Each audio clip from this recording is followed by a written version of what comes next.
Imediat începem, câteva secunde.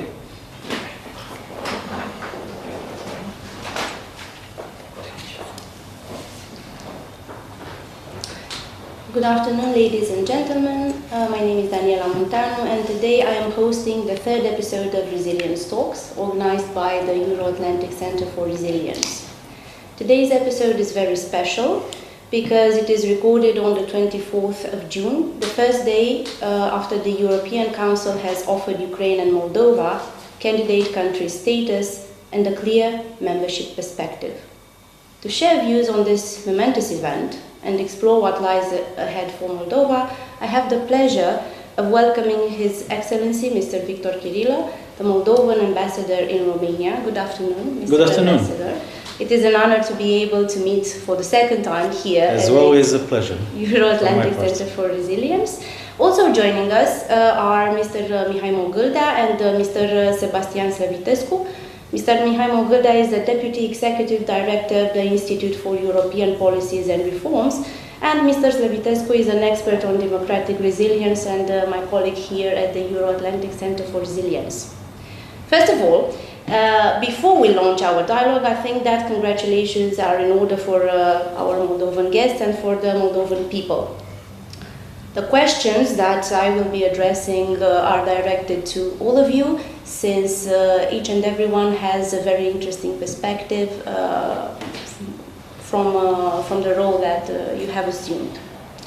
Yesterday, on the 23rd of June, the European Council decided that Ukraine and Moldova should be granted candidate status. How was the news received in Moldova, and how do you see this step in Moldova's essential process in the EU family?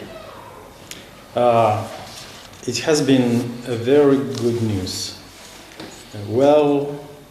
Long-waited news, but in the end, after 30 years, we've got it. And, we lost some opportunities, but this one we couldn't lose it because it was probably the last one.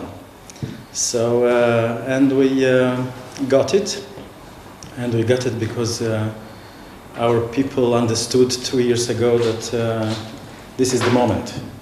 And 2 years ago they elected a new president, a pro-European president, well motivated, who loves deeply her country and her people.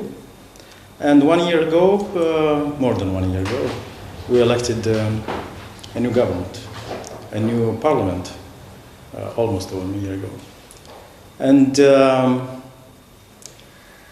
now we have a solid government. We have a pro-European government at the level of executive power and the legislative power. There is harmony and there is unity. That's why we managed to deal with this terrible crisis, especially with the consequences of this crisis. And also we managed to take advantage of the opportunities this crisis created. And because we managed to deal with the refugee crisis, we managed to convince many partners in Europe that we deserve it. And it was a well-deserved effort because our authorities knew how to react. They mobilized very rapidly, and also they had the support of civil society and the society at large. And also we have a very important partner, unconditional partner, which is Romania. And because of Romania, to whom I personally am very grateful, and not only me, but entire society. And I would like here to thank Romania, President Iohannis, the Parliament, the Minister of Foreign Affairs, especially Mr. Aurescu, and many other people working in the diplomacy, who helped us to overcome many obstacles, and especially doubts about Moldova's readiness to join the European Union. I know that at one point it there were some talks about decoupling Moldova from Ukraine. I was against it, and many diplomats in Moldova and the entire society was a little bit surprised by those talks, because we were from the beginning side by side with Ukraine. We were very much impacted by this crisis, and also we deserve it because we implemented many reforms, and we think that from the point of view of reforms, we are quite advanced and ready to get this candidate status to the European Union. So I will stop here, and I will allow my colleague and my friend Mihai Mogilda to continue. Thank you, Mr. Ambassador. Indeed, it was a long-awaited process in Moldova. It was an opportunity that Moldova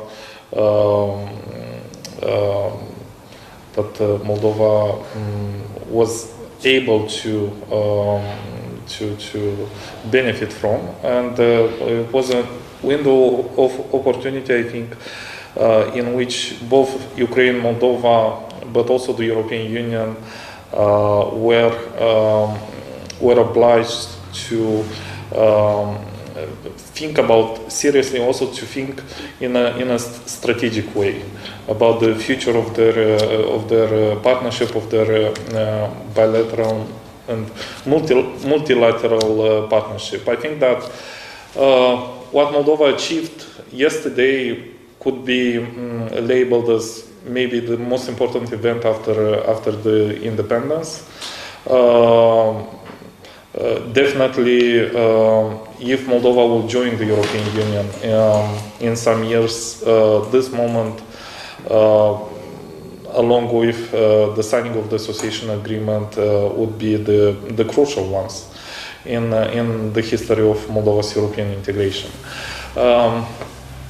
Our role as civil society within this process was to assist the Moldovan government, was to in the filling of the questionnaire. We try to help the Moldovan authorities to complete the questionnaire, but also to invest all the needed efforts and resources within this process. We try to come with our alternative data monitoring and expertise on different issues, from justice to anti-corruption policies, functioning of the democratic institutions, electoral law, and so on. I think that we succeeded to mobilize all the needed efforts in order to advance our European integration path and accession path in the last 3 months.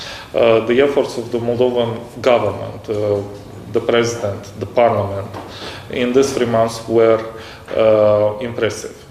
I think that the meetings that our state officials had with the heads of government and state from different countries in the European Union, with the leadership of the European institutions, were very productive in a sense that we presented our point of view, our vision for Moldova's accession path. We presented our key,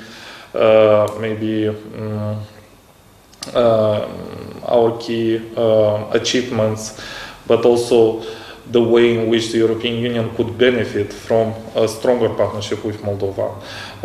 And in the end, the results that Moldova achieved after this countless meetings and interactions with the European diplomats, European heads of state and government, are historical ones.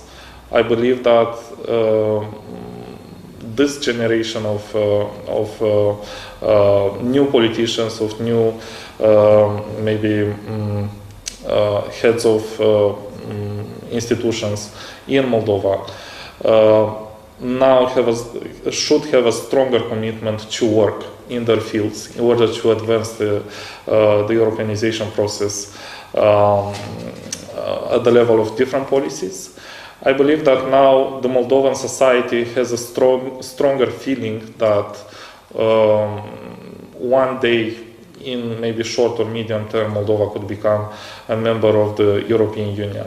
After yesterday, the number of people who would support the European integration process in Moldova will probably increase in a consistent way, because I think that before that we had a number of people that were not so optimistic about our chances to join the European Union, and those people weren't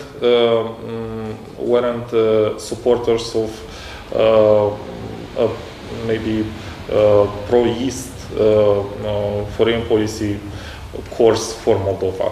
They were just a bit pessimistic about our chances to advance quickly on the European integration path. I think that those people will now join those who were convinced even before that we are a European country, and we will become one day a full member of the European community. Therefore, now probably it's time to celebrate this achievement, but it's also the time to think about the efforts that we need to invest in the next months, in the next years, in order to start the negotiation process, which is the next strategic objective of the current leadership in Moldova. And probably this should be a shared objective of the Moldovan society as a whole. Because now the European integration, the European accession process becomes probably the strategic and the key maybe goal of the Moldovan society, of the Moldovan state as a whole, of all the stakeholders in the country, not only of the government. And this process should be promoted as an inclusive one. It's not only the political elite who is in charge of the process, it's also the Moldovan people who should be fully part of this modernization and Europeanization process of the country.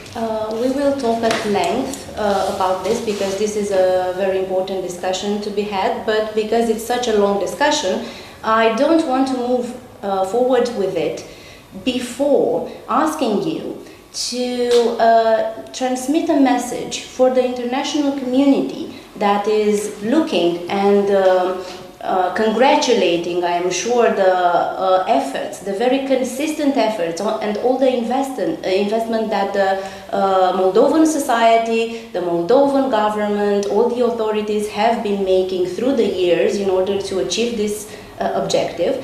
And maybe it would be nice to have a little message for them, because I am convinced that everybody is looking towards Moldova now and looking with hope.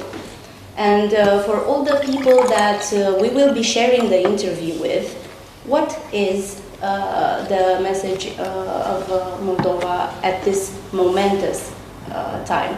At this historical time? Of course, the first message is of gratitude to all those 27 partners who supported our request to join the European Union, to give us the candidate status. The second and also the most important message would be,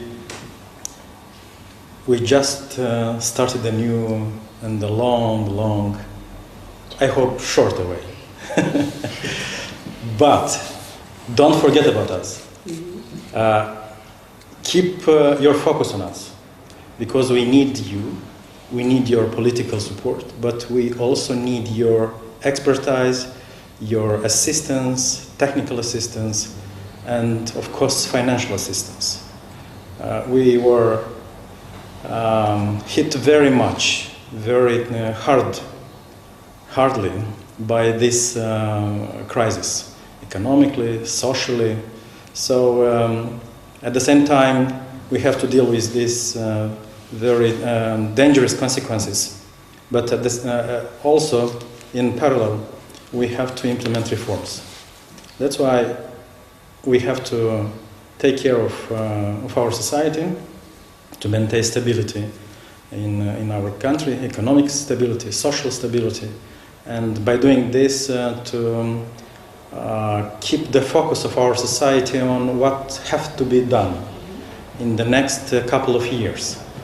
We have a saying in Romanian society, Romanian saying, hit the metal until it's hot. So we have to hit it hardly, and to have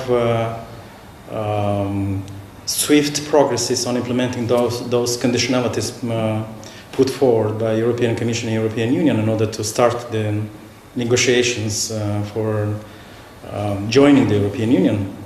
And I hope this will be done very swiftly. By doing this, to be able to start negotiations in the next 2 years, at maximum. We don't have the privilege to lose another 10 years.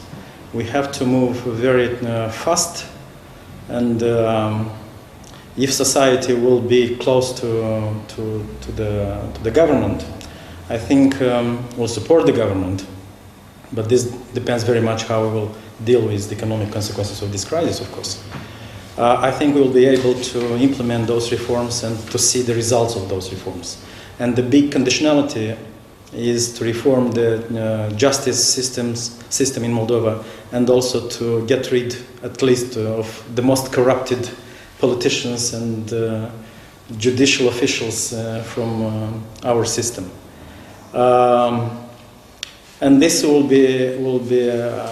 send a very important signal to our partners that we are serious.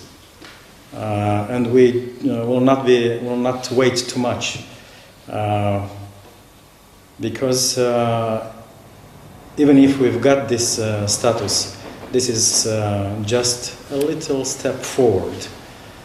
We need to ensure that the country will remain focused on reforms, that our security will be consolidated in the coming years, and our path is clearly drawn before us. So don't forget about us. Remain close to us.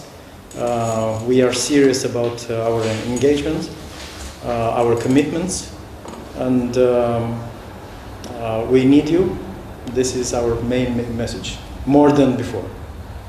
Thank you. If you allow, just a quick follow-up, because you already mentioned the unconditional support of the Romanian government and honestly the entire society.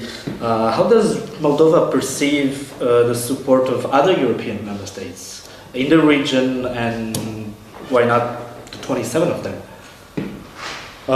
France was surprisingly the message of Mr. Macron when he visited Moldova. I mean, it changed everything. So until then, we had some doubts that we will get the candidate status. After that, it was clear that France is with us, and not only France, Germany, of course, always, for many years was side by side with Moldova, and also Italy, Spain. We managed during the last 4 months or almost to convince many people in the most important capitals that we deserve it and we are ready for it. So it's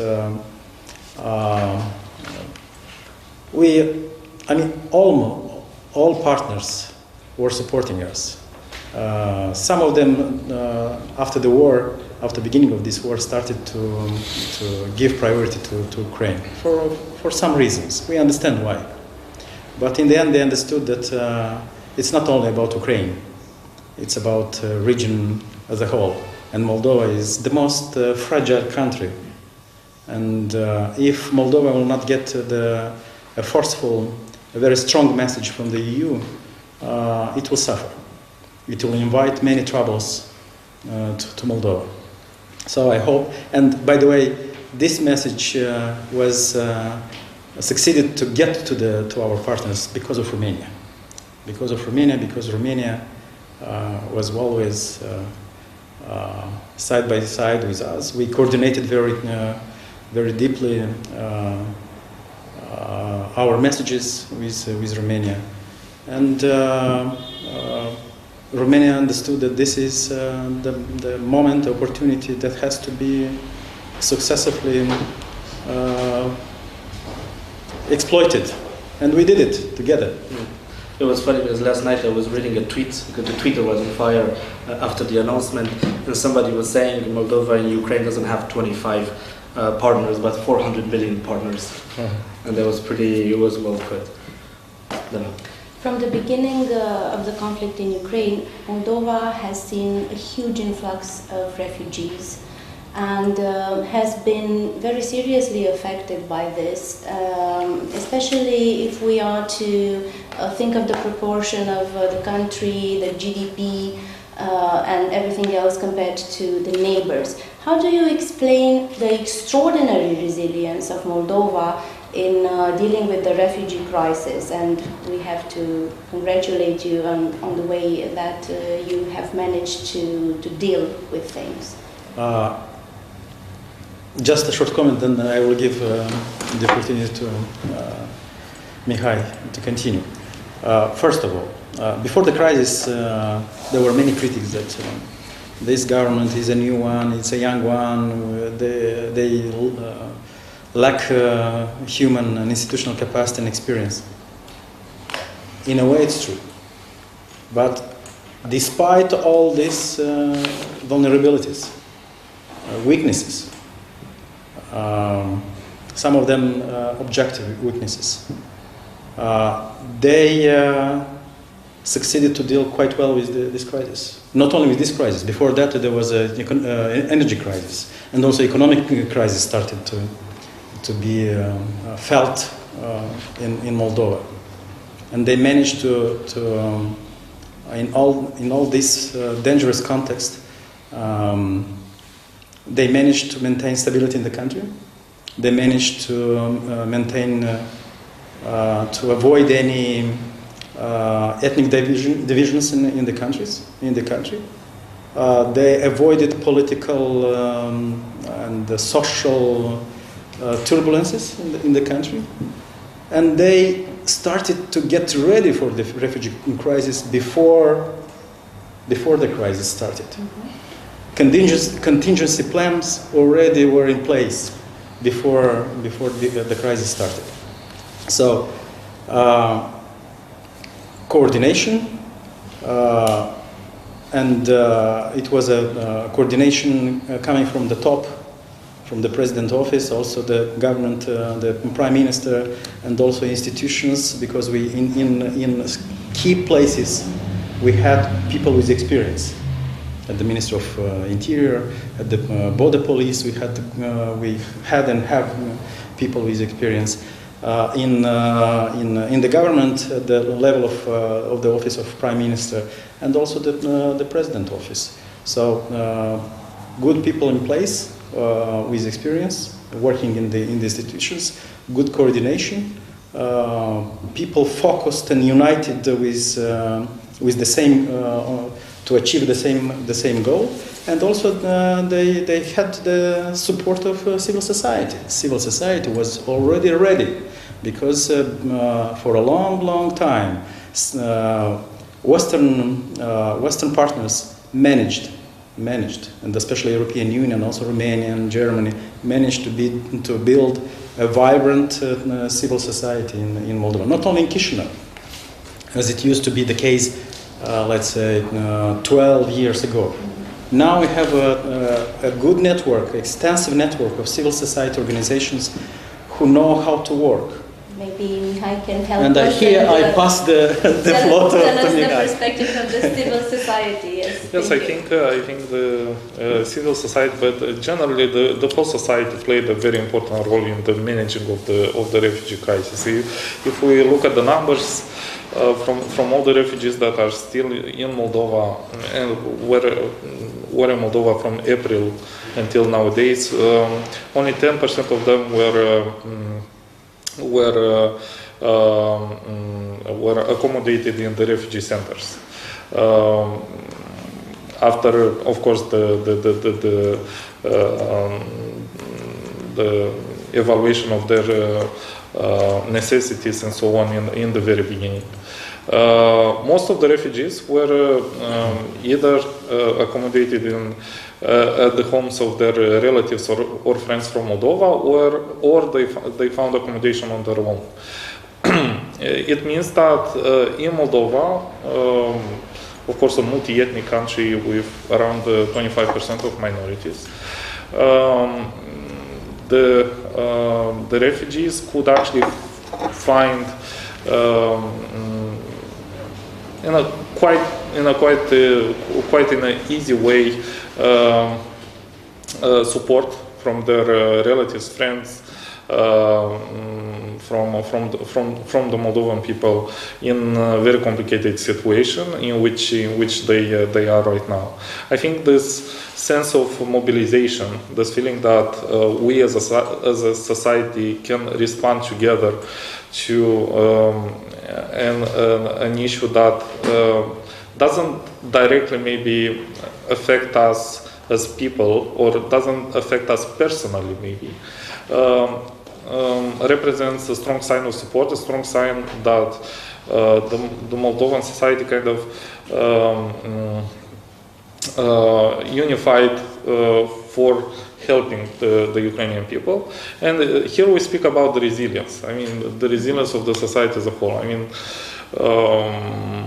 I believe that in these complicated times, the society understood that only by unifying our resources, by unifying our capacities, we can respond to an issue that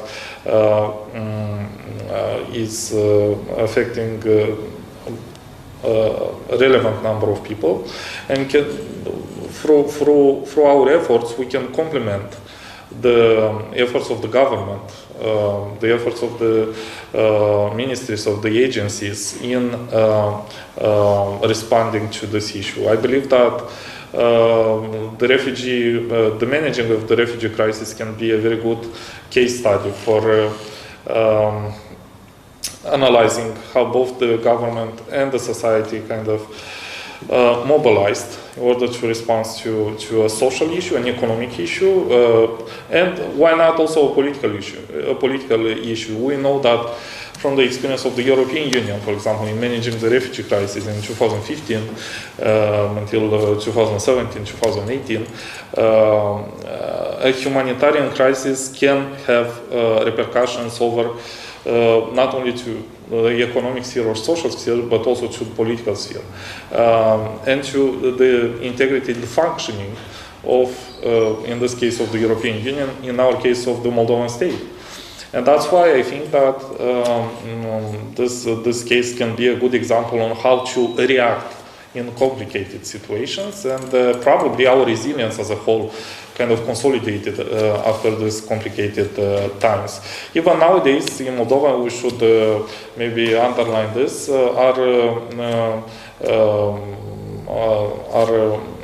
are placed around 88, I think, thousands refugees, from which around 50% are kids. 50, and those kids are integrated in the educational system, are going to schools, and from 1st of September probably some of them will go to universities in Moldova. Also, there is an opportunity for the Ukrainian people to get a job in Moldova, to become part of the working market, and I think that with the support that the host families, the host maybe relatives get for supporting the refugees, with the support that the Ukrainian refugees get from the government, from the United Nations in Moldova, their conditions, their living conditions in Moldova will become better, and their integration in Moldova will become much easier in the next months. We have talked about resilience and the fact that Moldova has already proven to be resilient and a very worthy candidate for the European path. I want to continue the discussion by bringing up the 2020 Strategic Foresight Report launched by the Commission.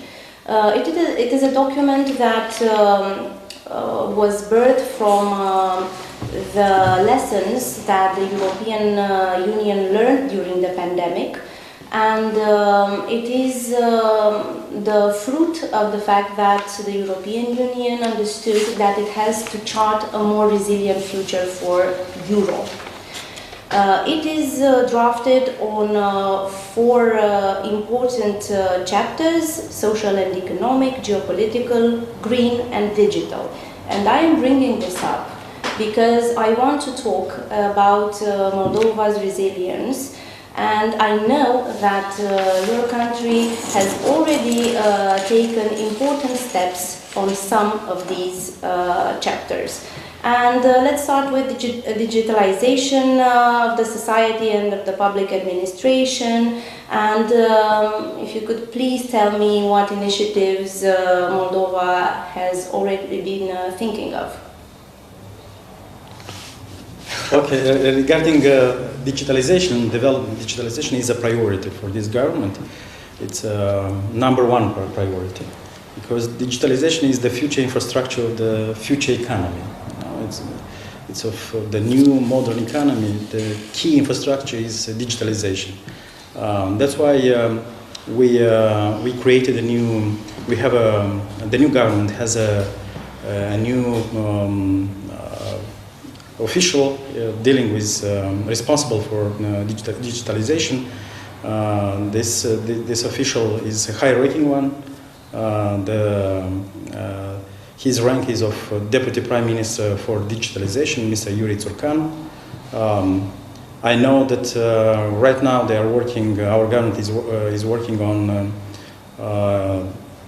putting to devise a national strategy for this digitalization that will cover the period from next year till 2030. I know that we already have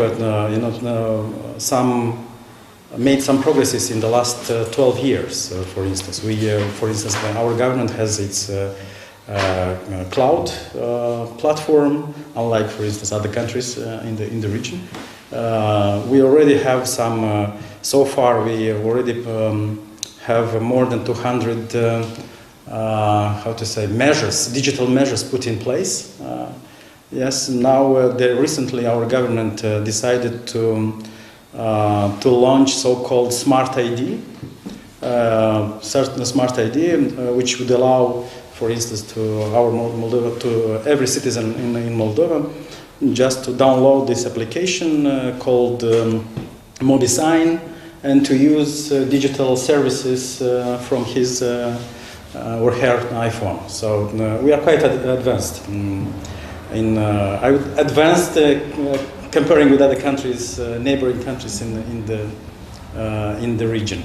Recently, the Romanian Minister for Digitalization and Innovation and Research was in Moldova just a week ago, and he met with our Deputy Prime Minister for Digitalization, and they agreed to set up a joint commission not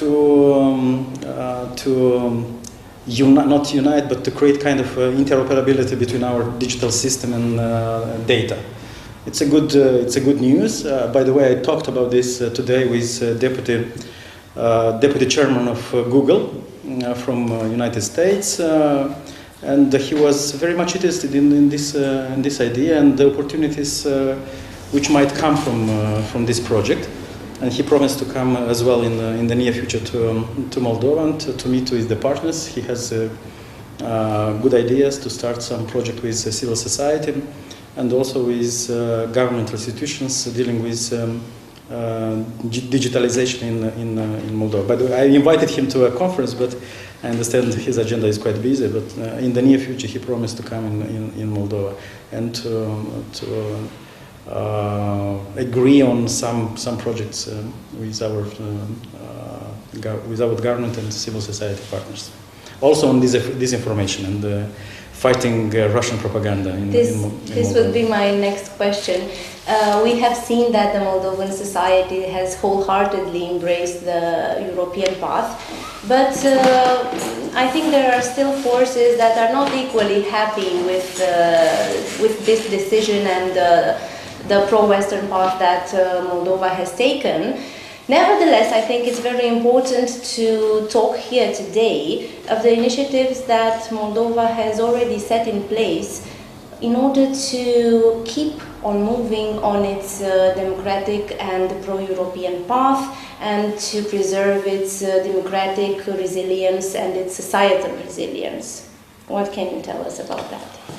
Well, indeed, I think we made a few steps forward, especially in the last months, on countering disinformation propaganda in Moldova. There is a new law that was voted in the second lecture by the parliament, and from today it should become already fully fledged as part of the Moldovan legislation and should become operative. The new law actually provides with new instruments for actively monitoring and apply sanctions by the national authorities in the field of mass media, audiovisual, TV and radio, for the media companies, for mass media that promotes propaganda that basically disinforms more than actually provides correct and transparent information. The new provisions will, I think, strongly consolidate the media space in Moldova, especially in the field of TV and radio, or among the TV and radio providers, by limiting and basically cancelling the right for the TV channels and the radio channels in Moldova to retransmit analytical products from countries like Russia.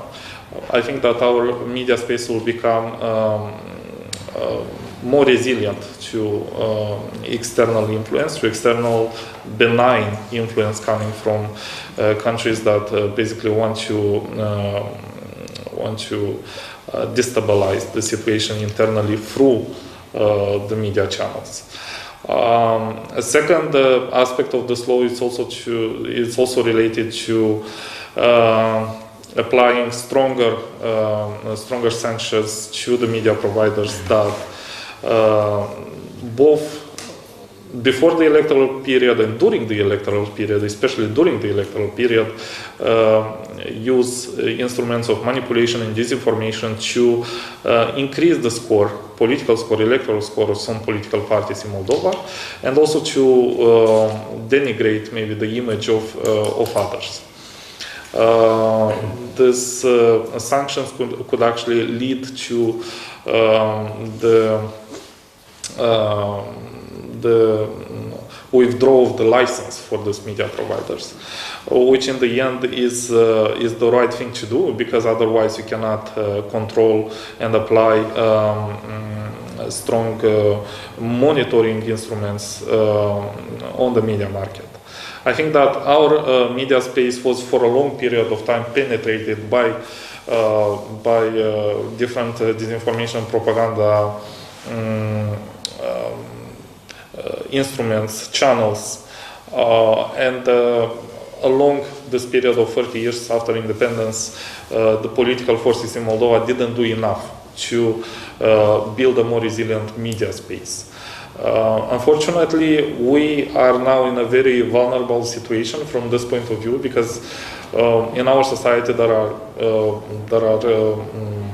significant groups of people that were the victims of the disinformation propaganda instruments. We discussed before the event that even now, according to the surveys, we have around 20% of the people who believe that, for example, the war in Ukraine was provoked by the Ukrainians, or another 20% that think that both Ukraine and Russia are responsible for the war in Ukraine.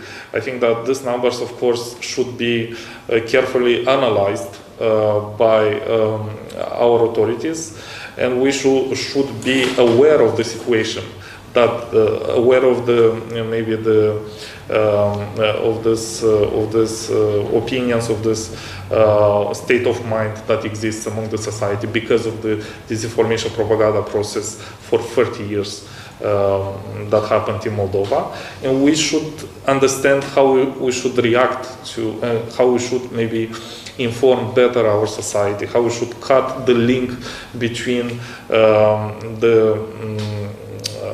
between the sources of financing for the media channels that promote disinformation propaganda and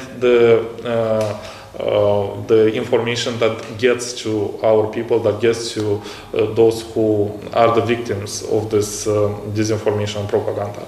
Of course, another field that is not covered enough, I think, in Moldova, is the online media.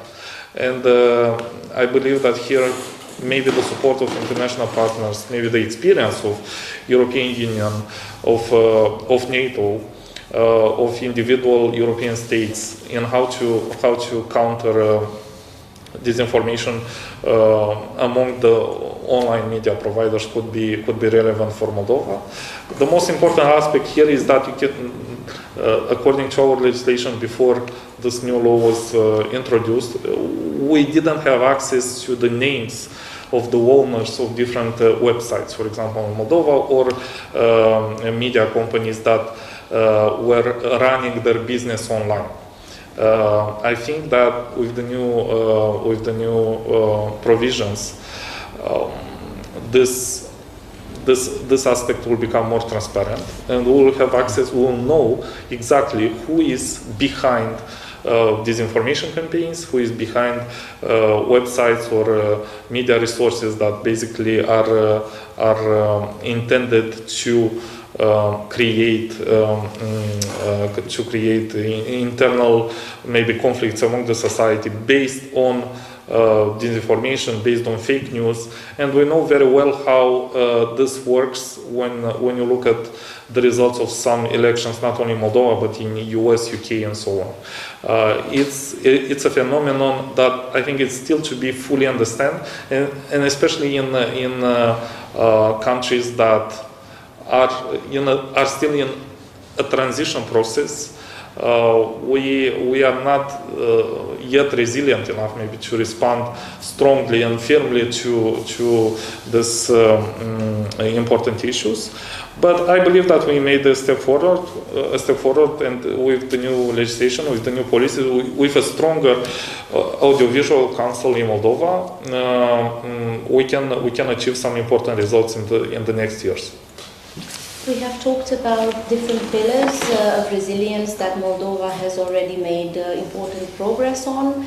We know that Moldova's approach towards the European path has started a long time ago with the Eastern Partnership instrument offered by the European Union.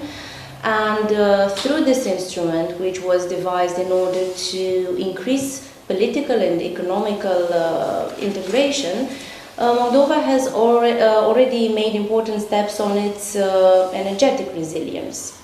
Looking forward, what are other pillars of resilience that Moldova will prioritize and that may be extremely important going forward?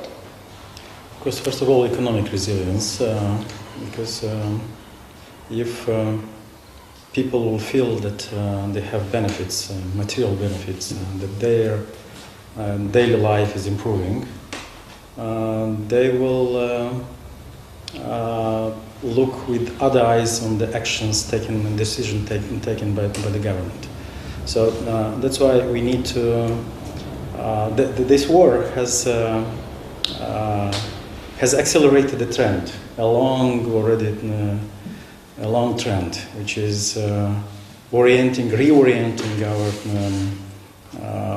our economy to European markets and to other, not only European markets, but also to other countries, like for instance, Arab countries.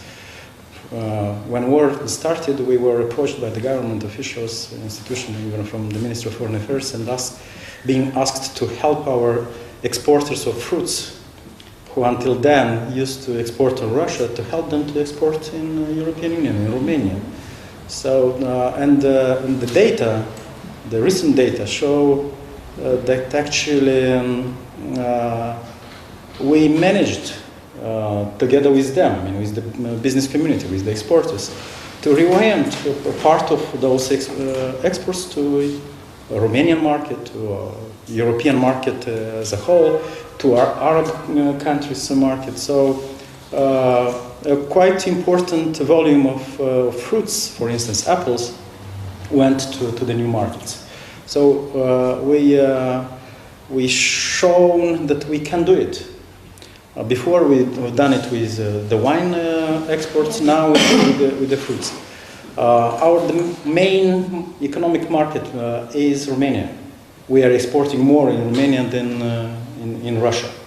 So this is the reality.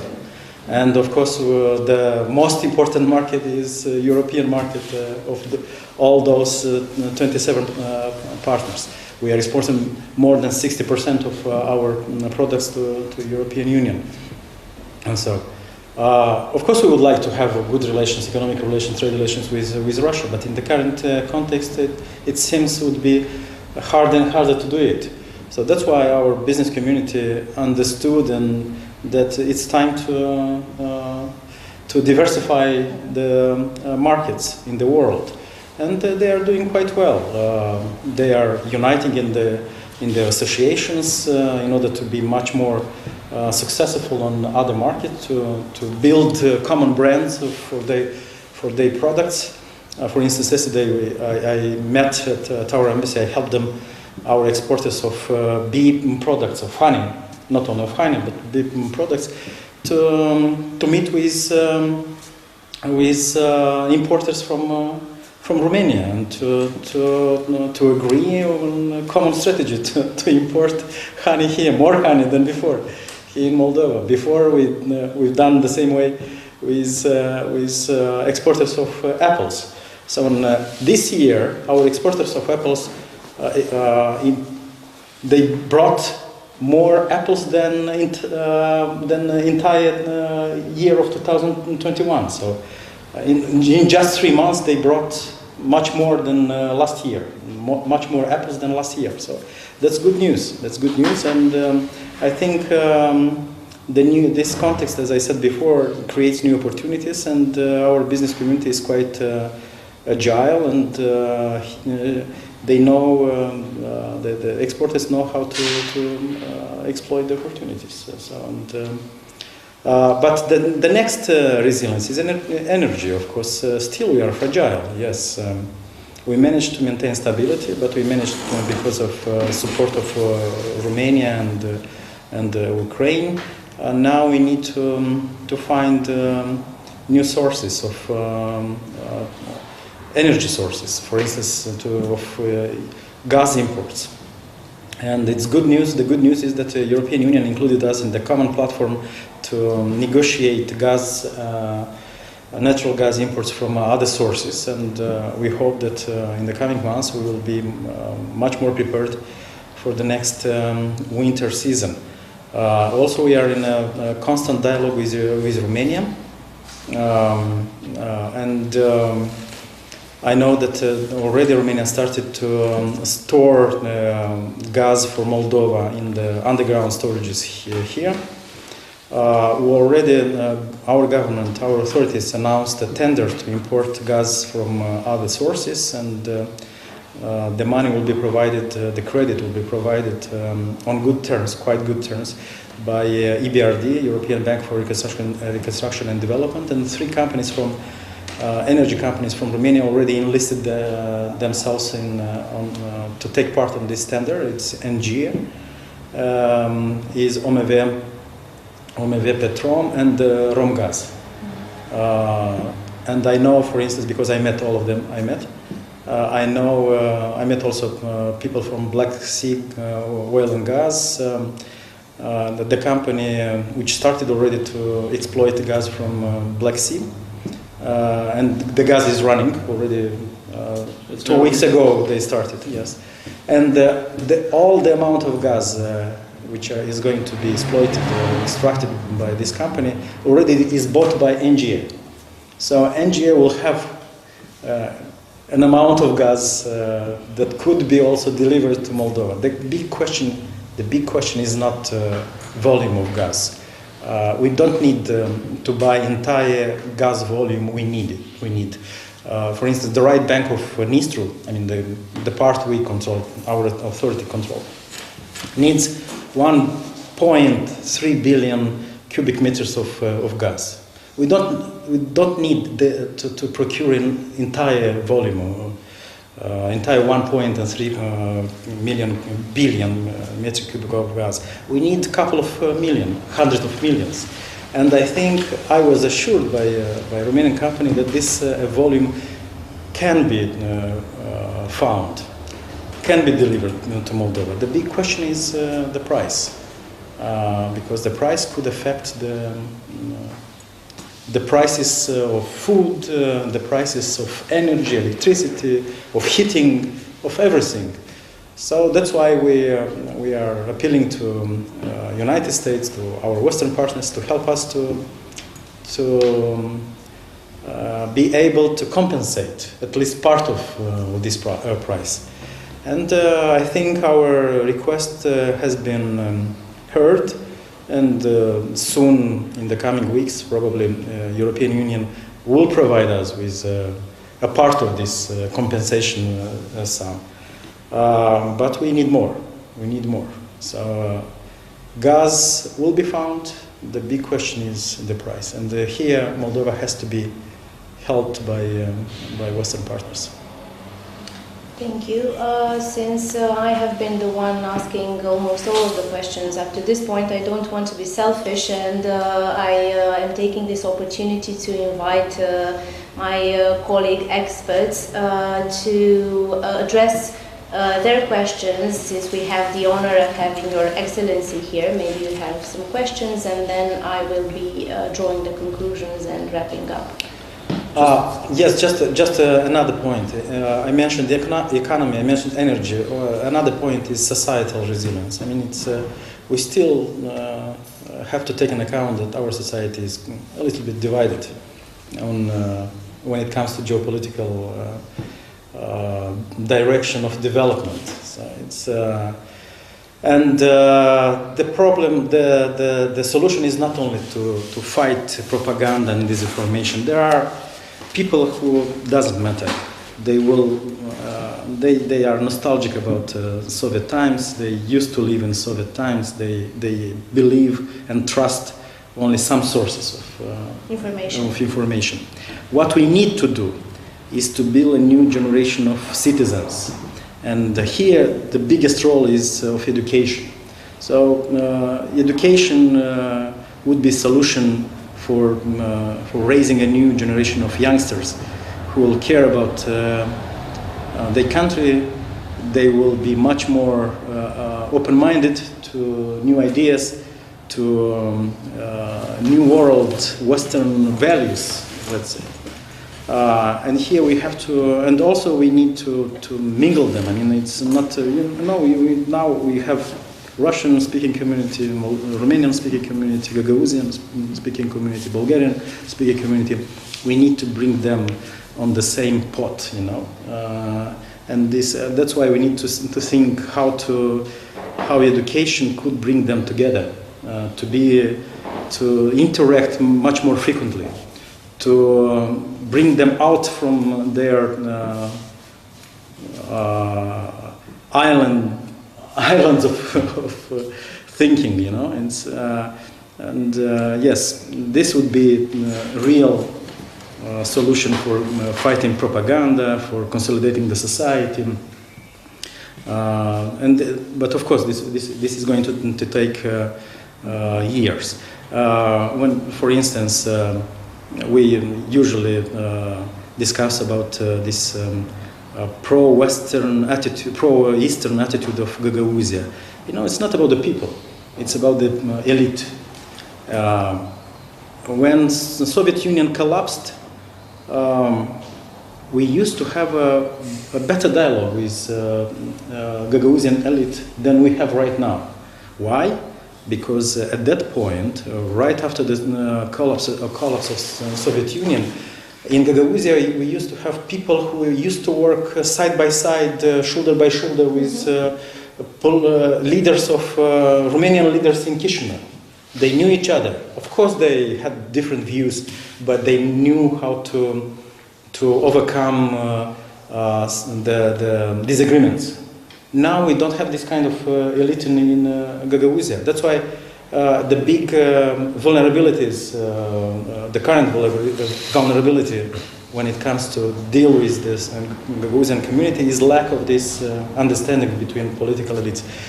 Again, we need to help them to educate a new generation of societal leaders in Gagauzia. Again, it's going to take time. Again, the solution is education. Just a quick question before we wrap it up. As we've seen the enormous effort Moldova and Moldovan authority and even civil society has put in towards the European Union, my question is, what is it so attractive about the European Union? What does it make it so attractive? Yeah. Well, I think first of all is the idea that people live in a sustainable and maybe they have better living standards than the ones that we have in Moldova nowadays. In the end, it's about the well-being of the Europeans, I guess. Of course, the average salaries, revenues that the European citizens get are much higher than the ones in Moldova. With this well-being comes in hand also the opportunities that the people in Europe have in comparison with the ones we have in Moldova. We speak here about access to education, access to health services, access to access maybe to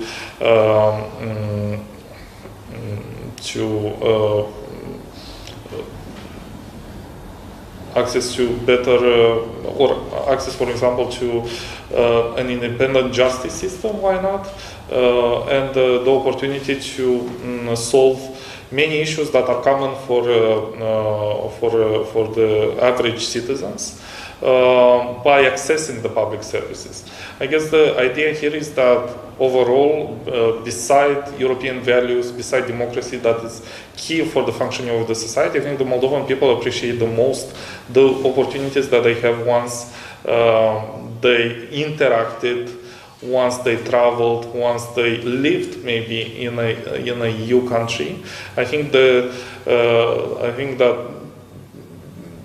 because many Moldovans have either relatives or friends residing now in the European Union, they know that EU it's a space of well-being. First of all, it's a space of better living standards, and that's what they look for.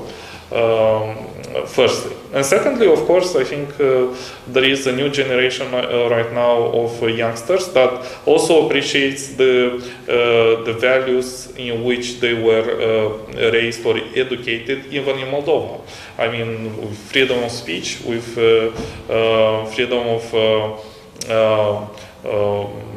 organizing yourself in a group or in an initiative among your community, the opportunities that they have even in Moldova right now, and which they want to basically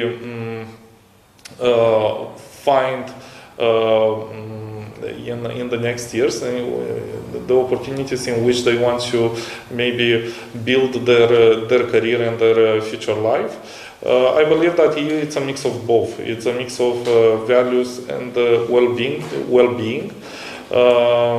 And overall, if you will ask, I think our citizens what they appreciate the most, they will refer to these aspects. And of course, the key and the most relevant aspect here is that they didn't only find out about that from news or from their relatives or friends. Most of them actually went to the EU and actually lived these opportunities on their own. I think with the visa-free regime, we already have a big proportion of the population who travel to the EU. I think we have around 70 to 75% of the people who went to the European Union who benefited from this regime, and that's only a confirmation that we are moving probably in the right direction, and we start to access all the benefits that the European Union is offering to Moldova. Thank you for your valuable insights. We have had a very fruitful discussion, I think, on all things resilience, all major aspects of resilience, measures that will be taken into consideration and implemented on both the short term and the long term. And thank you so much for giving us so generously this chunk of your time, for helping us understand the European path that Moldova is on and that Moldova will be continuing on from the perspective of resilience. And I think that the only conclusion that we can draw after this discussion is that Moldova and the EU are stronger together. Thank you for your contribution. It was a pleasure. Thank you very much for inviting me. Always a pleasure to be here, and always open to other opportunities to discuss interesting subjects. So, until next time, Ambassador. Until next time. We haven't discussed about Transnistria today. So, there's always tomorrow. Yeah. But because today I gave an interview to Radio Free Europe, and they asked me about Transnistria. Will Transnistria be an obstacle for our full integration to European Union? And I said no. They haven't been an obstacle to Moldova when we negotiated and signed association agreement and free trade agreement with the European Union, and they will not be this time as well. So I'm sure they will be part of European Union as well. Already part of the business is quite connected to the European Union. The economy is already connected to European Union. Youngsters are traveling more and more to European Union, so they will not create any, I mean, they might try, but they will not succeed. So I'm pretty sure Transnistrian problem will be solved in parallel with our integration to European Union. Okay, thank you for that insight.